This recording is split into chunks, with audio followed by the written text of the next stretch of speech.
Tonight we report on a collision near Soap Lake that injured 2 people and left a horse dead, and how scammers claiming to be with the Grant PUD are targeting Quincy residents. What's happening in sports, Bob? Central Washington University falls short on its comeback bid on the gridiron, and the Afraid of Girls soccer team moves up in the Seattle Times state poll rankings.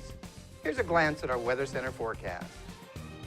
Good to be with you, everybody. Dry and warm conditions for the next several days across the entire region. I'll let you know when this could all come to an end in just a few moments.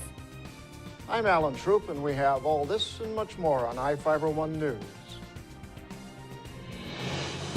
From the iFIBER 1 HD studio here in the heart of the Columbia Basin, this is iFIBER 1 News, your #1 source for local news, sports headlines, and our very own Weather Center forecast covering the entire Columbia Basin. This is iFIBER 1 News, and it starts now.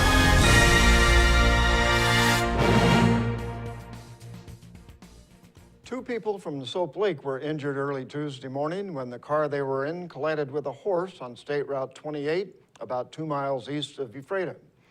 The Washington State Patrol reported Judith Barragan, a 20-year-old woman, was driving east on SR 28 in a 2003 Cadillac CTS when she struck a horse on the road. The horse did not survive.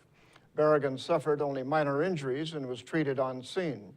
Her passenger, 17-year-old Rosie Barragan, was taken to Columbia Basin Hospital for her injuries.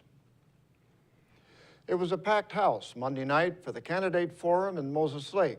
iFIBER 1 News was there and has the story.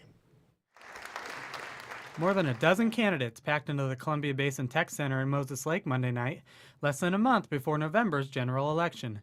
Residents in attendance were able to hear from local and state candidates during a meet and greet before the forum kicked off.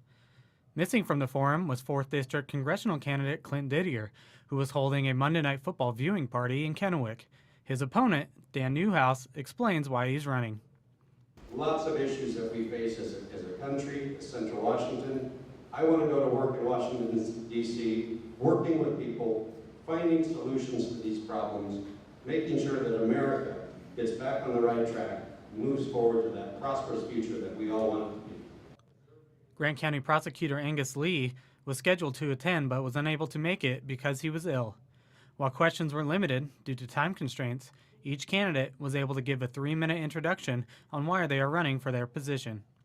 Ballots for the November 4th general election will be mailed out next week in Grant County. Soap Lake is getting some help from Grant County to finish paying for its downtown street project. The Grant County Commissioners approved adding $31,000 to an $81,000 2013 grant and loan package. The money is in addition to roughly $1.6 million the city received from the State Transportation Improvement Board. The project is aimed at revitalizing the city's downtown area and includes widening sidewalks and replacing sewer lines. City officials stated construction companies wanted $161,000 more to do the project than they expected. The company also ran into complications, making more work. The commissioner's decision came after the committee, which selects the projects for funding, recommended rejecting the city's request. The Port of Moses Lake is getting an additional $200,000 to help finish an airplane hangar Aerotech plans to use. The Grant County Commissioners agreed to give the port the money as part of a recent round of economic development grants. The decision follows a $500,000 low-interest loan from the Washington State Community Economic Revitalization Board. The money is funding a 65,000 square foot hangar at the Grant County International Airport. The building will be used by Aerotech for flight testing and certification of a Mitsubishi regional jet. The company has announced in July that Aerotech is testing the MRJ-90. Aerotech plans on investing $8 million into the project, and it will keep 2 permanent positions and create 24 new jobs. Now we take a look at people being sought by law enforcement. This is Sheriff Tom Jones with the Grant County Sheriff's Office. Each of the people you see here have a warrant for their arrest. If you see any of these people, we ask you do not attempt to detain or apprehend them, but call us at 509-762-1160 or send us an email at crimetips@co.grant.wa.us. If the person is presenting a danger, call 911. With your help, we can bring these people to justice and make our community safer. We'll be right back after this.